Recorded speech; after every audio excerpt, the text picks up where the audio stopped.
Hey everyone, welcome back to the Dairy Raid, and today we are going to take a look at the infamous fourth down play from this past weekend. I'm going to call this my play of the day because of how much it impacted the game. But then we're also going to talk about what we can learn from this play and what maybe the Badgers can do in the future to stop having these short yardage situations end in failure. All right, so the situation is 4th and 1 at the 33-yard line. The Badgers are up 21-17. If they can get the first down here and move the clock and score, they put themselves in a great position to finish this game off. Fortunately, we know what happened. Let's take a look at this play. Let's talk about the scheme, what went wrong, and then what we can learn from it going forward. All right, so here we go. So the Badgers come out. Okay, new formation. And again, this is set up, formation-wise, USC has 10 in the box. And on the outside, that looks like a terrible position that we need to be in. But let's look at the blocking scheme and see where it went wrong. Okay, USC is set. Okay, again, 10 in the box. What they are trying to run here is the same power play that Wisconsin has run on short yardage situations going back forever. It's just done in a different way. So what they're trying to do here is we're trying to wash down everybody with down blocks and then kick and lead with our two tight ends, or tight end and our fullback in this particular case. All right, so we're going to look for a down block here. Wrong button. Down block here. Okay, we'd be thinking probably down block here. Down block here. Down block here. Here. Here. And we're looking to lead, kick, and we're looking to lead. This is what we're setting up. We have to get a yard.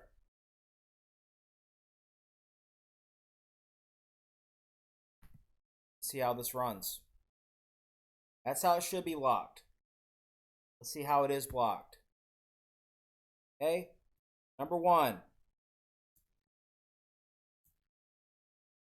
Joe Brunner is out of his stance with his head down. So the play is dead to begin with. Doesn't matter. We could be running QB sneak here. We could be running inside zone. Could be running anything. That block is dead. Because he should know he has no help here. Because of where Huber is. Sorry, Renfro. I keep saying that. All right. So we're doubling down here. Okay, base block here, down block. And this is another part where I see an issue. We don't need to double team a linebacker. If Jack Nelson needs help here on a linebacker, then we're in serious problem. So Riley Nowakowski should have been here.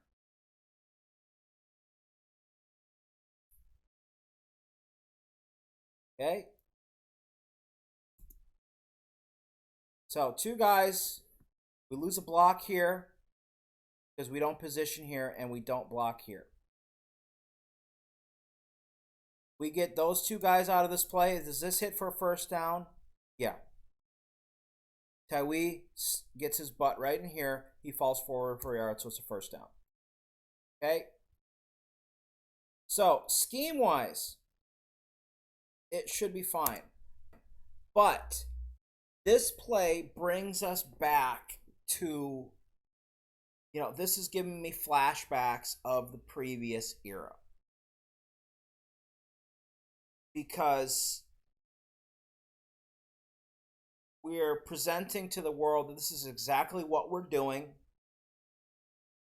Be ready to go. And we're going to come downhill and we're going to pop you in the mouth. Okay? USC has matched this with personnel. Okay, they got 3 down linemen at least. They've got overhang linebackers. They got bigger bodies. They've got their short yardage group on the field right now. And in a situation like that, there's more talent on the defensive side than there's on the offense. And I can count the millions of times we had situations like this in the past, and everybody and their grandma knew where the ball was going. The difference back then is this guy was Melvin Gordon or Jonathan Taylor or Monte Ball or James White, an NFL caliber running back. In front of him, we had NFL caliber offensive linemen, NFL caliber tight ends. We don't have that right now. We have a bunch of pretty solid okay players. But are these tackles the same as the tackles that we're blocking for Jonathan Taylor or Melvin Gordon? Is this center, this guard the same? These tight ends? No. So we need to help put the offense in a more advantageous position, and we can do that with personnel and with scheme. So what we're going to do now is we're going to go into the huddle classroom, and we're going to take some of the ideas that we're trying to do here and try to put ourselves in a more advantageous position. So let's go to the classroom. All right, so here we are in the huddle classroom, and let's talk about this play from a personnel standpoint, and then we'll move on to what we could do better in situations like this. All right, so USC is basically in the old school bear front. So they've got edges, they got a linebacker up who's in more of a mug look on the tight end. He is a little bit off the ball. So this is basically how they're set. So we're in a situation where USC essentially has 10 in the box. Already in our idea of the air raid offense is we want to operate in space and force the defense to defend the entire field. By being in such a compressed formation with such a big personnel group, we are essentially shrinking that box. We are going back, playing inside the refrigerator like we used to back in the day. So the first thing that we can do to make this better is, one, we're going to get out of the 22 personnel, which is essentially what we're in. And we're going to play base personnel. All right, so if we come out in our 11 personnel, 3x1 condensed look, condense them a little more. Okay, now the defense has to align accordingly. Okay, so for my positioning here, there's a lot of things that I can do that can give me the same result and the same look that I just had there. Now, instead of running the power all the way across the field, what I would do if I got this look and I got the under look that we would see is, instead of running power, I would run wham. And what's wham? Well, get the same down blocks that we're used to, and we can double down this down block and down block here. Okay, and we can base block here. Climb to the second level there. And then what I'm going to do with my wham, I'm going to bring my H across, and he's going to kick out the tackle. And we can just run downhill right here. I do agree that I think that we should be running more downhill, and we should be running more schemes that have less margin for error. So what I mean by that, when we're running straight gap scheme and downing everybody and then hoping that the kick out and the lead block are what's going to spring it, is if one person misses that base block or that down block, we're in trouble. So what I would try to do is I try to zone block as much as possible and be in a position where we're blocking more upfield instead of laterally and create better cushion. So we can do that. This is essentially can be inside zone to the second level. We turn this guy into the unblocked, and then we just base block here. Hell, we could even pass set this guy and just hit the ball quickly right up inside. Okay, shorter distance. He's running 6 yards. Okay, instead of 7, 8, 9, 10 yards, depending on how deep you would be in I formation. And this is a quick hitter. What we can also do out here, and let's just go back to a clean formation. Okay, so from this position here, again, we use things that we already know how to do that we're good at. Okay, what I would do is I would run a lot of this. I would run motion across. And then I would run inside zone coming back.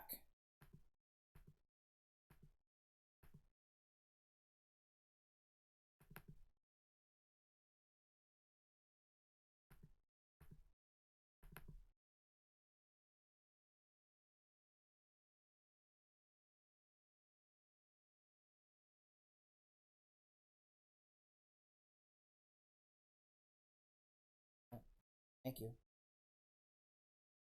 And then I would come back here with the split flow. And just downhill. Boom. We were protecting against the zone read. We got everyone we need to in the box blocked. Okay, and the cut back is right here. Run straight downhill, especially if we get teams that overflew. Like we saw in the first touchdown, the short touchdown that Tui ran. That's where that hit. Okay, with alignment like this, it's real easy to send Will Pauling across the field in motion. And then just run the quick arrow. Stick arrow. And we could do this. We could run inside zone off this. We could run stretch. We could run this as RPO. We could run this as a straight drop back. And run curl flat here. Get it off play action. That's there as well. We can stay in this same look, but because we're in base personnel, now we have a numbers advantage. And we can run stretch outside zone right here. And we've proven that stretch outside zone right now is our best blocking scheme. And then we can bang it right here, cut back there. There's fantastic play action off of this look that I love, and I think that we could do well with. Okay, and what we could easily run stretch, play action, top here and out to the flat.